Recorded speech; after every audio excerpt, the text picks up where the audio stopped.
ကမ္ဘာတစ်ဝန်းမှာပြည်ပခါရိနဲ့မလုံခြုံမှုတွေကြောင့်နေရဆွန့်ခွာပြီးဒုက္ခသည်ဖြစ်နေထိုင်နေရသူစုစုပေါင်း28တန်းလောက်ရှိရလို့ကုလသမဂ္ဂကထုတ်ပြန်ထားပါတယ်။ဒုက္ခသည်တွေကဒီလိုဘဝမျိုးကိုဘယ်သူမှမလိုချင်ကြပေမဲ့အကြောင်းမျိုးမျိုးကြောင့်ရောက်ရှိလာခဲ့ရတာဖြစ်ပြီးတချို့ဆိုရင်မွေးကလေးကဒုက္ခသည်ဖြစ်နေမွေးလာကြတာဖြစ်ပါတယ်။ဒါပေမဲ့အဲဒီဒုက္ခသည်တွေကတတိယနိုင်ငံတစ်ခုမှာပြန်လည်နေရာချထားပြီးလို့နိုင်ငံတစ်မှာထူးချွန်ပေါင်းမြောက်အောင်မြင်သွားကြသူတွေလည်းအများကြီးရှိပါတယ်။အဲဒီထဲမှာဘိုင်ယန်မျိုးနစ်အသင်းရဲ့ကနေဒါလေဝေးစဉ်နောက်ခံလူအယ်ဖွန်ဆိုဒေးဗစ်ကလည်းတယောက်အပါအဝင်ဖြစ်ပါတယ်။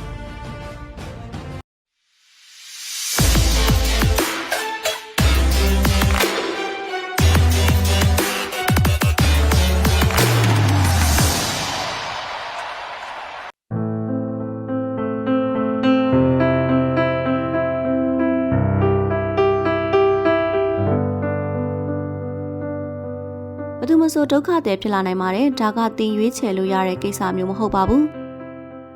ဒီစကားကိုပြောတဲ့သူကကနေဒါရဲ့အကောင်းဆုံးဘောလုံးသမားစုကို၄ချိန်ရရှိထားတဲ့ဘိုင်ယန်မြူးနစ်ကစားသမားအယ်ဖွန်ဆိုဒေးဗစ်ပဲဖြစ်ပါတယ်ဒေးဗစ်ရဲ့မိဘတွေဟာလည်းလိုက်ဘေးရီးယားပြည်တွင်းစစ်ကြောင့်နိုင်ငံစွန့်ခွာထွက်ပြေးခဲ့ရတဲ့လူပေါင်း၄သိန်းကျော်ထဲမှာပါဝင်ခဲ့သူတွေဖြစ်ပါတယ်သူမိဘတွေဟာအိမ်နီးချင်းဂါနာနိုင်ငံရဲ့ဘာတာဘူရန်ဒုက္ခသည်စခန်းမှာခိုလုံရင်းနောက်တစ်ချိန်ကမ္ဘာကျော်ဘောလုံးသမားဖြစ်လာမဲ့ဒေးဗစ်ကိုမွေးဖွားခဲ့ပါတယ်။သူတို့မိသားစုဟာအဲဒီဒုက္ခသည်စခန်းမှာ6နှစ်လောက်နေခဲ့ရပြီးမှတတိယနိုင်ငံဖြစ်တဲ့ကနေဒါနိုင်ငံအမွန်တန်မြို့ကိုပြောင်းရွှေ့ခွင့်ရခဲ့တာဖြစ်ပါတယ်။ဒီခွင့်ဟာသူတို့မိသားစုအတွက်ဖျားပေးတဲ့လက်ဆောင်လို့ဆိုနိုင်ပေမဲ့ကနေဒါကိုရောက်ခါစားကတော်တော်လေးရုန်းကန်ခဲ့ရပါတယ်။အသက်6နှစ်သားမှာကိုနဲ့မရင်းနေတဲ့လူတွေယဉ်ကျေးမှုတွေရှိတဲ့နိုင်ငံကိုရောက်လာခဲ့ရတယ်။ကျွန်တော်တော်တော်လေးအားကျဉ်ပြီးရင်ဆိုင်ခဲ့ရပါတယ်လို့ဒေးဗစ်ကပြောပါတယ်။အဲဒီချိန်ကဘာသာစကားအခက်အခဲလိုကြီးမားတဲ့ပြဿနာတွေရှိပေမဲ့ဘောလုံးမှာပါရမီထူးချွန်တာကြောင့်အခက်အခဲတော်တော်များများကိုကျော်ဖြတ်နိုင်ခဲ့ပါတယ်။ကျွန်တော်တော်တော်ဘောလုံးကွင်းဟာအိမ်လိုခံစားရတဲ့ပထမဆုံးနေရာပါပဲ။ကွင်းထဲမှာခြေချလိုက်တာနဲ့အရာရာအဆင်ပြေသွားတယ်လို့ခံစားရတယ်လို့ဒေးဗစ်ကပြောပြပါတယ်။ကျောင်းလေရွေးစဉ်ဖြစ်လာတဲ့ဒေးဗစ်ရဲ့ခြေစွမ်းကိုနိုင်ငံသင်းတွေကမျက်စိကျခဲ့ပြီးအဲဒီတဲကမီဂျာလိကလဗန်ကူးဗားဝိုက်ကမှာတွားရောက်လေ့ကျင့်ခွင့်ရခဲ့ပါတယ်။သူဟာအသက်15နှစ်နဲ့3လမှာပဲဗန်ကူးဗားအသင်းကြီးနဲ့ပရိုစာချုပ်ချုပ်နိုင်ခဲ့လို့အမေရိကန်ရဲ့တစ်ချိန်ကနာမည်ကျော်တိုက်စစ်မှုဖရက်ဂျီအတူပြီးရင်အသက်အငယ်ဆုံးကစားသမားဖြစ်လာပါတယ်။မီဂျာလိမှာလည်းခြေစွမ်းပြနိုင်တဲ့ဒေးဗစ်ကိုမန်ယူ၊ချယ်ဆီစတဲ့အသင်းကြီးတွေကစောင့်ကြည့်ခဲ့ကြပြီးအဲဒီထဲမှာအနည်းဆုံးဖြစ်ခဲ့တာကဘာစီလိုနာဖြစ်ပါတယ်။ဒါပေမဲ့ဘာစီလိုနာနဲ့ဆွေးနွေးမှုတွေပြုလုပ်နေတော့အသင်းဥက္ကဋ္ဌဘာတိုမြူကဒီပြောင်းရွှေ့ဟာငွေဖြုံးယုံတသက်ပဲဆိုတဲ့စကားကြောင့်ပြတ်သွားခဲ့ပါတယ်။ဘာစီလိုနာရဲ့ညင်းပယ်မှုကကျွန်တော်ကိုခံရခက်စေပါတယ်။ကနေဒါကလာခဲ့တဲ့သူမို့မခေါ်နိုင်ဘူးဆိုတဲ့ဘာတိုမြူရဲ့စကားကိုဘယ်တော့မှမမေ့ပါဘူး။ကျွန်တော်မလိမ္မာဘူး။အဲ့ဒီစကားကြားတဲ့ချိန်မှာဘလို့မှအဆင်မပြေခဲ့တာပါလို့ဒေးဗစ်ကဖွင့်ဟခဲ့ပါတယ်။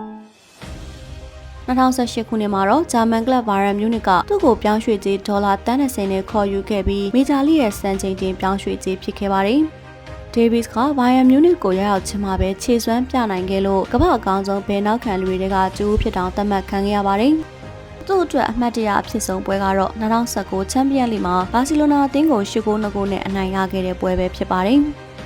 အဲဒီပွဲမှာဒေးဗစ်ကသူ့ကိုညှင်းပယ်ခဲ့တဲ့ဘာစီလိုနာအသင်းရဲ့ကမ္ဘာကျော်ဘောလုံးသမားတွေကိုအကောင်းဆုံးခြေစွမ်းပြရင်ဆိုင်နိုင်ခဲ့လို့လှပတဲ့လက်စားချေမှုလိုတောင်ဆိုနိုင်ပါတယ်။ဘာရန်မြူးနစ်နဲ့ချန်ပီယံလိလာရခဲ့တဲ့ဒေးဗစ်ကအသင်းရဲ့အလိုချင်ဆုံးကစားသမားဖြစ်လာပြီးအခုရာသီမှာရီယယ်မက်ဒရစ်ကခေါ်ယူဖို့လည်းသတင်းတွေထွက်နေပါတယ်